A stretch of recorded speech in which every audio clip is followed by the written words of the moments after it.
I married Jenna when I was 26 years old and she was 24. We met at a hardware store of all places. She was trying to pick out a drill for a shelf project and I helped her find the right one. We laughed about it for years afterward, how a power tool brought us together. For 12 years we built something real. We had 2 kids, a boy named after my father and a girl who had Jenna's eyes and my stubbornness. We bought a split-level house in a quiet neighborhood outside of Charlotte, North Carolina, the kind of street where people wave from their porches and kids ride bikes until the streetlights come on. I worked as a project manager for a commercial construction company. Jenna was a dental hygienist at a practice downtown. We weren't rich, but we were comfortable. Every Friday night was pizza and a movie with the kids. Every summer we drove down to Myrtle Beach for a week. I used to sit on that beach watching my children chase waves and think to myself, this is it, this is everything I ever wanted. I never once suspected that the woman lying next to me on that beach towel was capable of tearing it all apart with a single decision she made in secret. It began on a Tuesday evening in October. I came home from work, kicked off my boots at the door, and found Jenna sitting at the kitchen table with her phone pressed against her ear. She was speaking in a low voice, almost a whisper, and when she saw me, she said, "I'll call you back," and set the phone face down on the table. I asked who that was. She said it was Danielle. Danielle was Jenna's best friend from college. They had stayed close over the years, talked on the phone constantly, visited each other a few times a year, even though Danielle and her husband Eric lived in Raleigh about 2.5 hours away. I didn't think much of it at the time.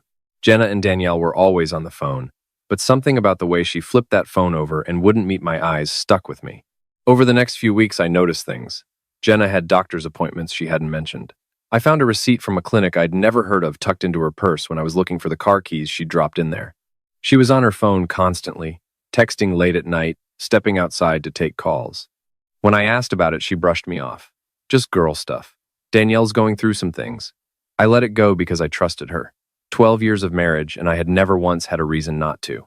Then the bank statement came. I was going through our finances on a Saturday morning, something I did every month, and I saw a charge for $4,200 to a reproductive medicine clinic in Raleigh. I stared at it. I checked it twice. I pulled up our online banking to see if there were others. There were. Over the previous 2 months, nearly $9,000 had gone to that clinic and to a law office I didn't recognize. My hands were shaking when I walked into the living room where Jenna was folding laundry. I set the laptop on the coffee table and turned it toward her. "What is this?" I said. My voice was calm, but my pulse was pounding so hard I could feel it in my fingertips. Jenna looked at the screen. The color drained from her face. She set down the shirt she was folding and sat on the edge of the couch. "I need you to explain to me why $9,000 of our money went to a fertility clinic in Raleigh," I said. She closed her eyes. Then she opened them and looked straight at me. "I'm going to be a surrogate for Danielle and Eric." The words hit me like a physical blow. I actually took a step back. "What did you just say?" She spoke faster now, as if she'd rehearsed this. "Danielle can't carry a pregnancy.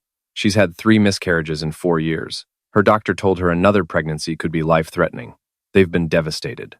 Eric makes decent money, but they can't afford a professional surrogate. Those agencies charge $60,000, $70,000 or more. I offered to do it. The embryo is theirs, Danielle's egg and Eric's sperm. I'm just carrying the baby. The clinic visits and the legal paperwork are what those charges are for. I've already started hormone treatments." I couldn't speak for a long moment. Already started. The words echoed in my head. She had already started. This wasn't a proposal. This wasn't a discussion. This was a notification. "When exactly were you planning to tell me?" I said. She twisted her hands in her lap. "I was going to tell you after the embryo transfer. I knew you'd try to talk me out of it, and I couldn't let that happen. Danielle is like a sister to me. She's been crying herself to sleep for years over this. I can give her this gift, and I'm going to. You spent $9,000 of our money without asking me. You've been going to doctors behind my back. You started medical treatments on your body that will affect our entire family. And your plan was to tell me after the fact." She lifted her chin. "I knew you'd react this way. That's exactly why I didn't tell you." I let out a breath that felt like it came from somewhere deep in my gut. "So your solution to knowing I disagree was to take away my right to disagree at all." "It's my body," she said. "I have the right to make this choice." "It's our money," I said. "It's our family. Our kids are going to watch their mother pregnant with someone else's child. Did you think about them at all? Did you think about what this does to us?" She stood up then, arms crossed. "You're making this about you. This isn't about you. This is about Danielle, who has wanted a baby her entire adult life and can't have one. I can help her. I'm healthy. I've had 2 easy pregnancies. The doctors said I'm an ideal candidate. I'm doing this whether you support me or not. I hoped you would, but clearly I was wrong. I stared at the woman I had shared a bed with for 12 years, and I did not recognize her. The Jenna I married would never have made a decision this massive without even mentioning it to me. The Jenna I married understood that a partnership means both people get a voice. If you go through with this, I said quietly, I'm filing for divorce. Her eyes widened. You wouldn't. Watch me. She called me dramatic. She called me selfish. She said I was punishing her for being a good friend. I told her she was punishing me for expecting basic respect in my own marriage. We went back and forth until our daughter appeared at the top of the stairs asking why we were yelling. We stopped. Jenna went upstairs. I sat alone in that living room for over an hour, staring at nothing. She went through with the embryo transfer the following week. She didn't tell me the date. I found out because Danielle posted a prayer hands emoji on social media with the caption fingers crossed, and Jenna's mother commented with a heart. When I confronted Jenna, she simply said, "It's done. Can we move forward now?" I contacted a divorce attorney the next morning. Jenna was furious when she found out about the lawyer. She screamed at me in the garage so the kids wouldn't hear. You're really going to blow up our family over this. Over me helping my best friend have a baby. I told her she was the one who blew up our family the moment she decided I didn't matter enough to consult. She said I was being cold. I said she was right. She'd frozen me out of the decision, so now she could deal with the cold. North Carolina requires a 1-year separation before divorce. We agreed, if you can call it agreeing, that I would stay in the house with the kids, and she would remain in the guest bedroom until she figured out her living situation. The kids knew something was wrong. They asked why Mom slept in a different room. We told them we needed some space. It was a lousy answer, but it was all we had. As weeks turned into months, Jenna's belly began to show. She developed morning sickness, then back pain, then swollen ankles. She would come to me for help the way she had during her other pregnancies. Can you grab me a glass of water? My feet are killing me. Can you run to the store for ginger ale? I've been nauseous all day. Every single time I said the same thing. Call Danielle. Call Eric. This is their pregnancy, not mine. She would get angry. She'd cry. She'd slam doors. She told me I was the most heartless man she had ever met. I told her she was the most disrespectful wife I had ever heard of. We existed in the same house like 2 strangers who happened to share children. Danielle and Eric showed up one Saturday afternoon without warning. I came back from taking my son to his baseball game and found them sitting in my living room with Jenna, a folder of ultrasound photos spread across the coffee table. Eric stood up when he saw me and extended his hand. Hey man, he said with this forced smile. We just wanted to check on Jenna and see the latest ultrasound pictures. She's doing amazing. I didn't shake his hand. I looked at all 3 of them. Let me be clear about something, I said. This is my house. You 2 arranged a pregnancy with my wife behind my back, using my money. You don't get to sit in my living room and celebrate like this is some happy occasion for everyone. It's not. Danielle's face crumpled. She started to cry. We never meant to hurt your marriage, she said. I just wanted a baby so badly, I couldn't. I held up my hand. I understand you want a baby. I'm not heartless. But you could have told Jenna to talk to me first. You could have insisted on that. Instead, you 2 went behind my back together, and now you're sitting in my house looking at ultrasounds while my marriage falls apart. So no, you don't get my sympathy. Eric puffed up. Look, I get you're upset, but this isn't Danielle's fault, Jenna volunteered. I turned to him. And you accepted the offer without once asking if her husband was on board. What kind of man does that? If my buddy's wife offered to carry our baby, I'd say, have you talked to your husband first, because that's what a decent person does. Eric went quiet. Danielle sobbed harder. Jenna was livid. Get out, she hissed at me. This is my home too, and they are my guests. They're your co-conspirators, I said, and they can leave. They left. Jenna didn't speak to me for 2 weeks after that. Honestly, it was the most peaceful 2 weeks I'd had in months. Her parents got involved next. Jenna's mother called me on a Wednesday evening. She told me I was being cruel and petty. She said Jenna was doing a beautiful, selfless thing, and I should be proud of her. I asked her mother a simple question. If Jenna's father had spent $9,000 of your shared money on a secret project and started a medical procedure that would change your family's life for the next year without telling you, would you call that beautiful and selfless? She hung up on me. Her father called the next day. He tried the tough guy approach. Son, he said, you'd better start treating my daughter right or you'll regret it. I said, with all due respect, your daughter is the one who stopped treating me like her husband. He told me I was a disgrace. I told him his daughter forged my signature on a legal document related to the surrogacy agreement. That shut him up for about 3 seconds before he sputtered that Jenna would never do that. I told him to ask her himself. She had forged my signature. My lawyer discovered it during the financial review. Jenna had signed a surrogacy contract that required spousal acknowledgement, and she had faked my signature rather than ask me. When I confronted her about it, she had the nerve to say, "I only did that because they required it, and I knew you'd refuse." I said, "Yes, that's exactly the point. I would have refused. That was my right." She said I was being impossible. The months dragged on. Jenna's belly grew. The baby kicked. She'd put her hand on her stomach with this look on her face, sometimes forgetting for a moment that the child wasn't hers to keep, and I'd see a flash of something in her eyes. I don't know if it was attachment or regret or both. She continued to ask for help. Foot rubs, back massages, rides to appointments, emotional support when she felt overwhelmed. I gave her nothing. Every time she asked, I told her the same thing. Danielle and Eric signed up for this. Let them handle it. One night, around the 7th month, she came to my door crying harder than I'd ever seen her cry. She said, "I can't do this alone. I'm exhausted. I'm in pain. The baby is pressing on my sciatic nerve, and I can barely walk. I need you. Please." I looked at her standing there in the hallway, belly enormous, face swollen from crying, and for a moment I felt something shift inside me. But then I remembered the bank statements, the forged signature. The months of being told my feelings didn't matter. The fact that she had discussed this with Danielle, with Eric, with the clinic, with a lawyer, with everyone except the man she'd been married to for 12 years. "Call Danielle," I said, and I closed the door. The worst night came at 36 weeks. I was asleep when I heard screaming. I opened my door and found Jenna on the hallway floor, soaked, clutching her stomach. "The baby's coming," she gasped.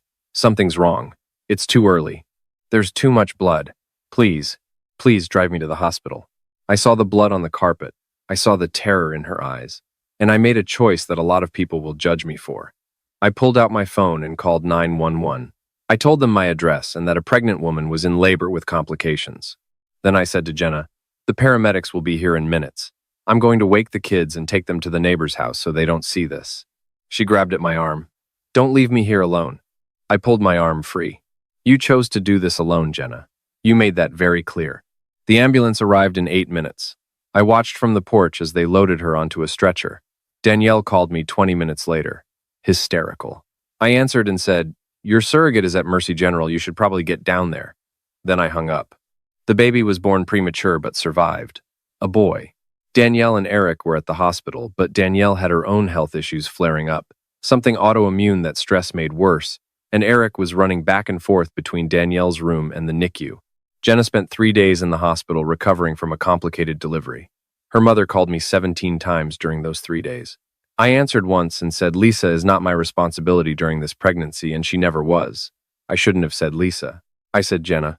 Her mother called me a monster and hung up. When Jenna came home, she brought the baby with her. I stared at her in disbelief. She said Danielle was still too sick to care for a newborn and Eric couldn't handle it alone, and they needed a few weeks. I said, "This is not a nursery." She said, "It's temporary." It was not temporary. 6 weeks that baby was in my house, crying through the night, bottles in the sink, diapers in the trash. Jenna shuffling around like a ghost, exhausted, postpartum, trying to care for an infant that wasn't hers and wasn't mine, while also trying to be a mother to our 2 children who were confused and upset by everything. My son asked me one morning at breakfast, "Dad, is that our new brother?" I said no. He's going to go live with Aunt Danielle and Uncle Eric soon. My son looked at me and said, "Mom cries a lot now." "I know, buddy," I said. "I know." Danielle finally took the baby when he was 7 weeks old. She showed up with Eric in a car seat and barely looked at me. Jenna handed the baby over, and I saw her face as she did it. She looked destroyed. Whatever she had imagined this surrogacy would be, it wasn't this. She had pictured herself as a hero, giving her best friend the ultimate gift. Instead, she was standing in the doorway of a broken home, marriage over, body wrecked, watching someone else drive away with a child she'd carried for 9 months. After the baby left, Jenna tried one more time. She sat on the couch one evening after the kids were in bed and said, "Can we talk?" I sat across from her in the armchair. She said, "I know I made mistakes. I should have told you. I should have involved you in the decision. I see that now, but I'm asking you to forgive me. We have 12 years together. We have 2 children. Doesn't that count for something?" I looked at her for a long time. Then I said it counted for everything. That's why what you did hurt so much. You had 12 years of evidence that I was a good husband and a reasonable man. If you had come to me and said Danielle needs help, I want to discuss surrogacy, I might have listened. I might have come around to it. We could have talked to the doctors together. We could have set boundaries together. We could have made it a decision that brought us closer, instead of one that blew us apart. But you didn't give me that chance. You decided I didn't deserve a voice. You spent our money in secret. You forged my name on legal documents. And then you told me to accept it, because it was your body and your choice. You're right. It was your body and your choice. And this is my life and my choice. I choose to leave. She cried. She begged. She said Danielle had told her not to tell me, because men always say no to these things, and it's easier to ask forgiveness than permission. I said, then Danielle gave you terrible advice and you followed it, and that's on both of you. The divorce hearing was 4 months later. Jenna's lawyer tried to paint me as an emotionally abusive husband who abandoned his pregnant wife.